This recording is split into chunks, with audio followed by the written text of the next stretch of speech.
Greetings and salutations, everyone! My name is Fire Mage, and welcome back to Rimworld Ascension Take 2, Episode 83. If you enjoy this episode, please remember to like and subscribe, and as always, mod list is down in the description. And with that, let's get on to the episode. Alright, well, picking up from where we left off last time, what are my plans for today?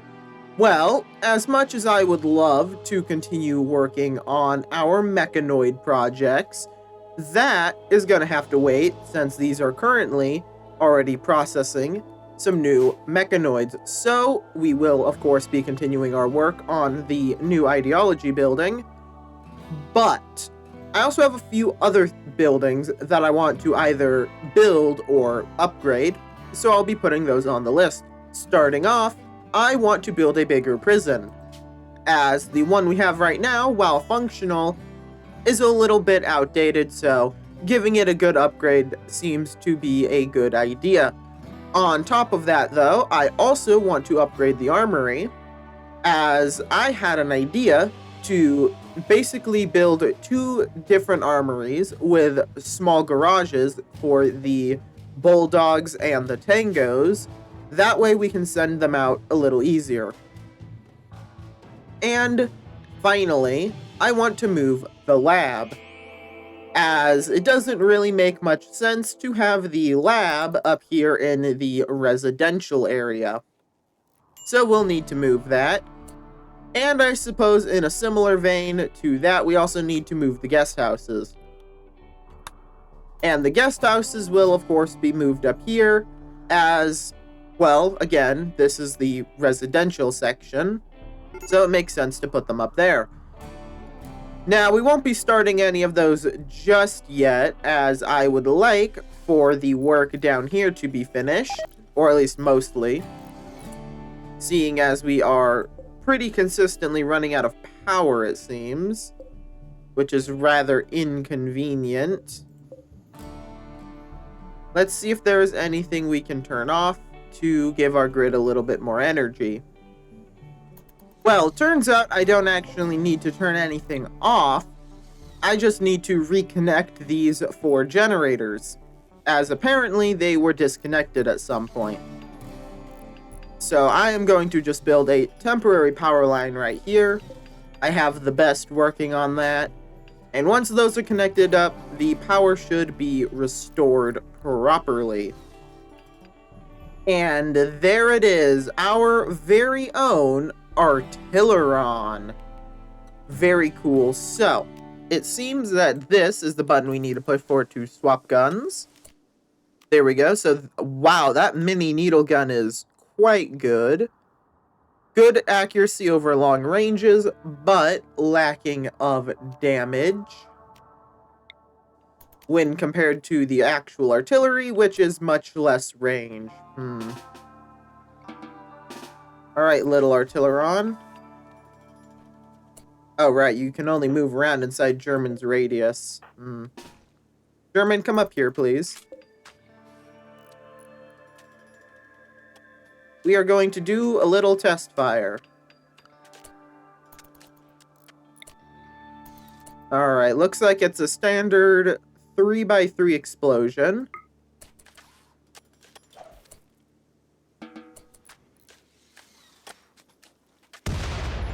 And it explodes immediately on impact. Okay, I can live with that.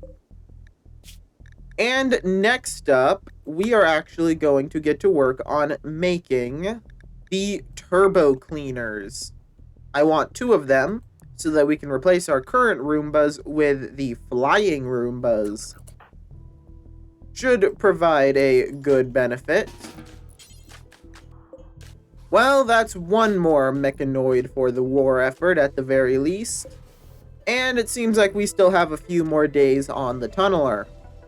That is a shame, but that is the cost of doing bigger robots.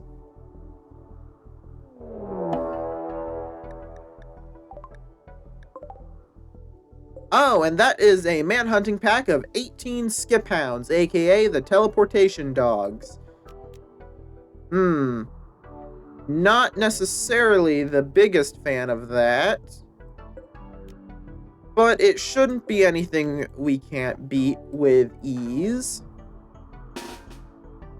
Let's go ahead. All we will do is grab our war caskets. Or I should say war casket, as Baskling is still in the gene extractor. Yikes. German, if you and your little robots of death could please make your way over here, that would be lovely.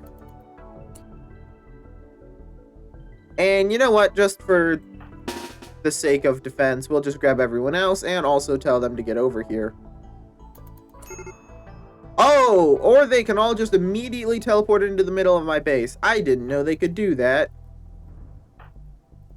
Well, in that case, we are going to do something a little different.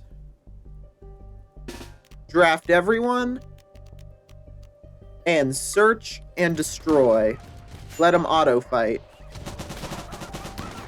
This is why we have turrets around the entirety of our base.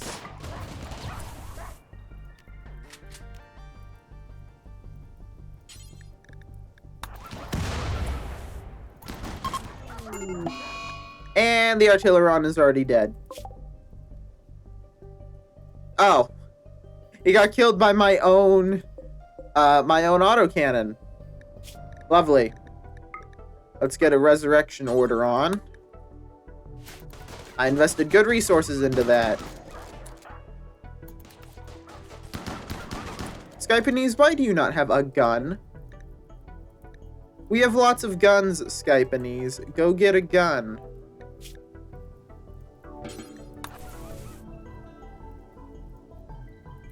Honestly, this seems to be the hardest fight we've had in a while. Which is quite funny.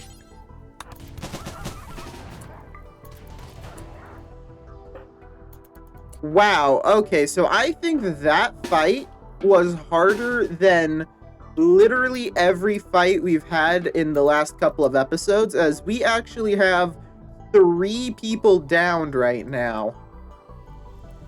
Crazy. Well, I guess it is time to do the medical work. Well, with a portion of our base on fire, after dealing with a bunch of teleporting dogs, apparently we have a quest for some drifters who desire help. They are looking for 700 silver. Well, I think I can spare 700 silver for that.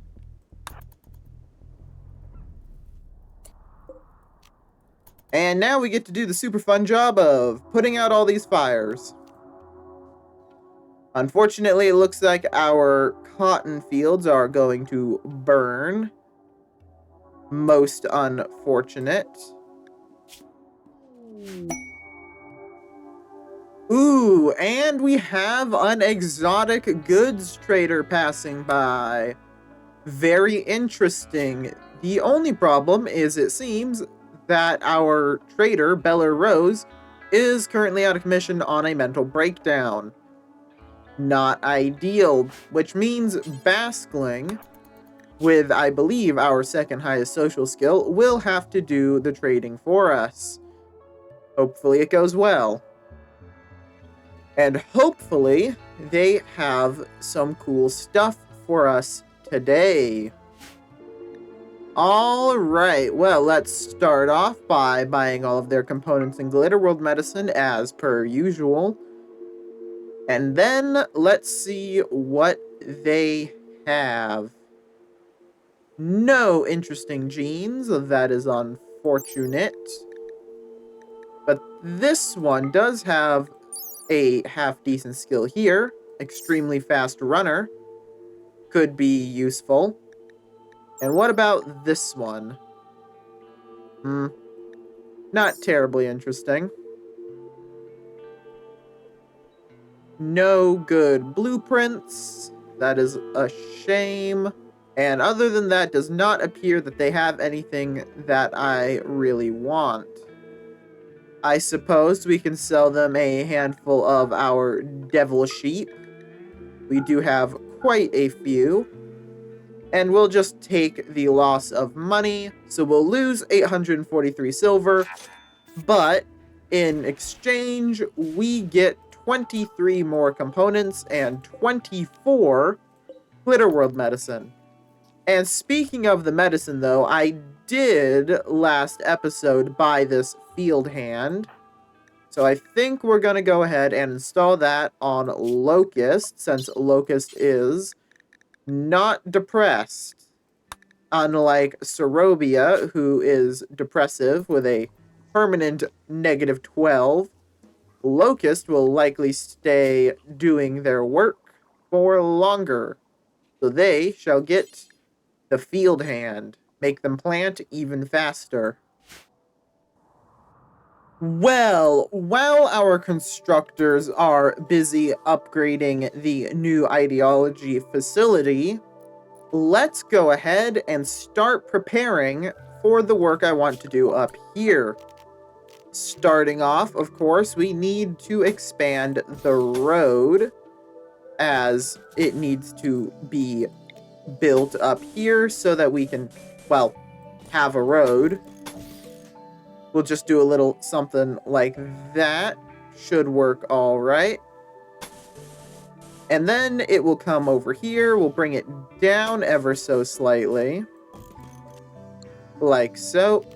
And then we will have it run straight down. And just like over here, the gate will be getting moved to a new location. So that will be the new main road here, which will leave us all this space for building new houses.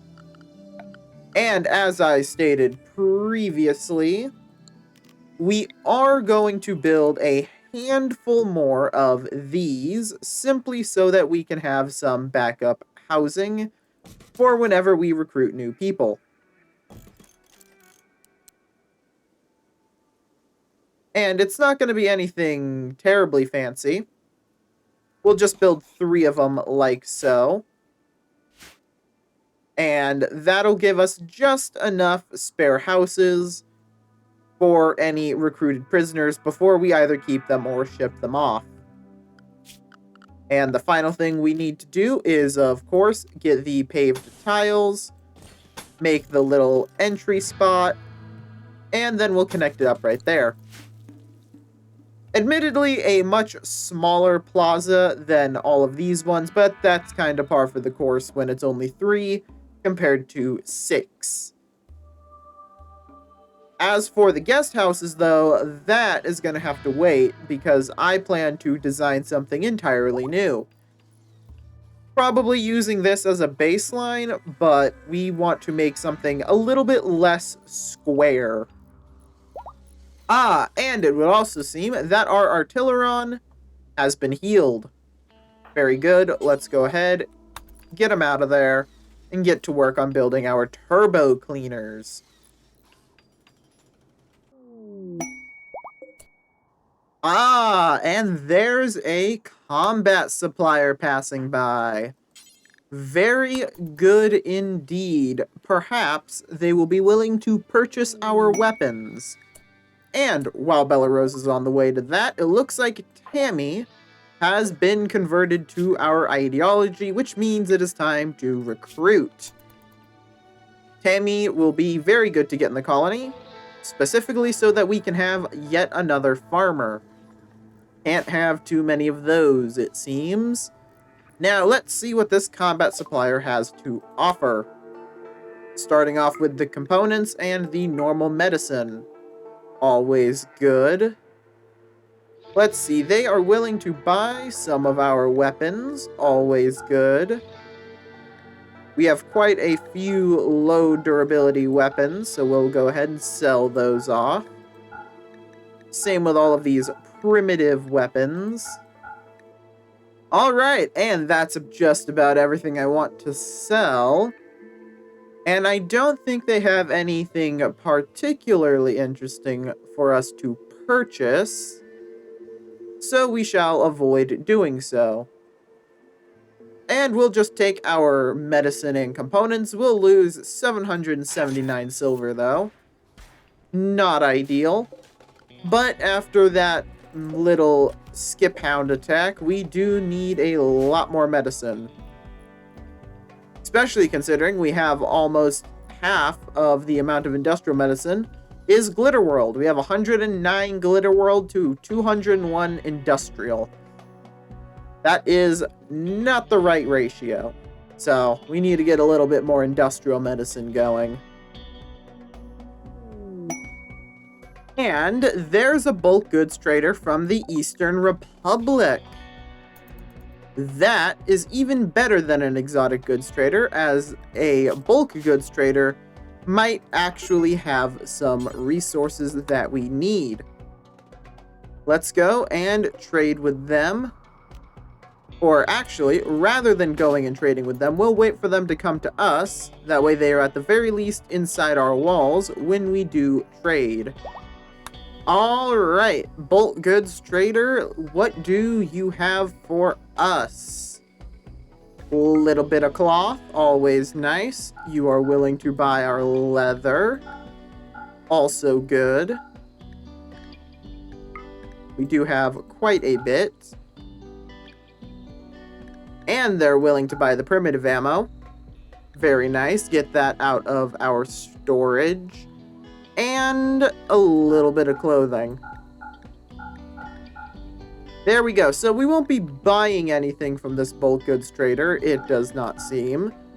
But we will still be turning a good-sized profit just from selling off all of our excess stuff. And we'll be getting a profit of 578 silver. Not too bad. And there is our very first large mech, which apparently has a shield generator in it. Pardon? Why is that a thing? Huh. Well, I suppose I shouldn't be too upset. That is actually pretty cool. Now, the only downside to this is the bandwidth cost, which is 3. See, initially, I was under the impression that every robot only took up 1 bandwidth. I don't know why I thought that, but I am completely and totally wrong. The Artilleron takes 2, Tunneler takes 3, Militors take 1, so probably should have thought of that before building them, but meh, we have quite a lot of bandwidth available to us, so I'm not too terribly concerned.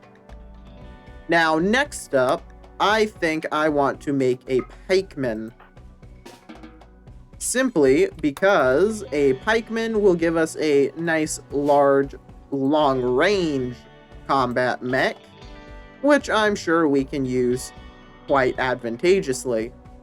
And now that we're actually making a large amount of war mechs, I think there is one more thing we need to make of the vehicle variety. And that is a Wizen, which is essentially just a giant troop transport. Specifically, it can carry 7 passengers and 1 driver. Or in other words, it can carry German to drive it, and then his 7 war robots. So, that is the goal here. That way, we don't have to bring so much infantry with us, because we'll just have a bunch of little robots. Alright, and I think I'm going to leave this episode off here. We certainly had an episode today. Would have gotten a lot more done, I'm sure, if we didn't get attacked by 18 teleporting dogs, but hey, what you gonna do? I still find it quite hilarious, honestly, that 18 teleporting dogs did more damage than any of the raids we've fought in the last probably like 20 episodes, I'd say, give or take. So that's quite hilarious and further reinforces my idea of flamethrower turrets around every corner. Unfortunately, this area is too open for that right now, but it soon won't be, assuming that I can keep up my timetable of my projects. Hopefully, in the next episode, we'll be able to continue our work on the new residential area and moving the lab. I have a few more fun ideas for all of that, but that will have to wait for next time. With all that said and done, though, I will see you all in the next episode.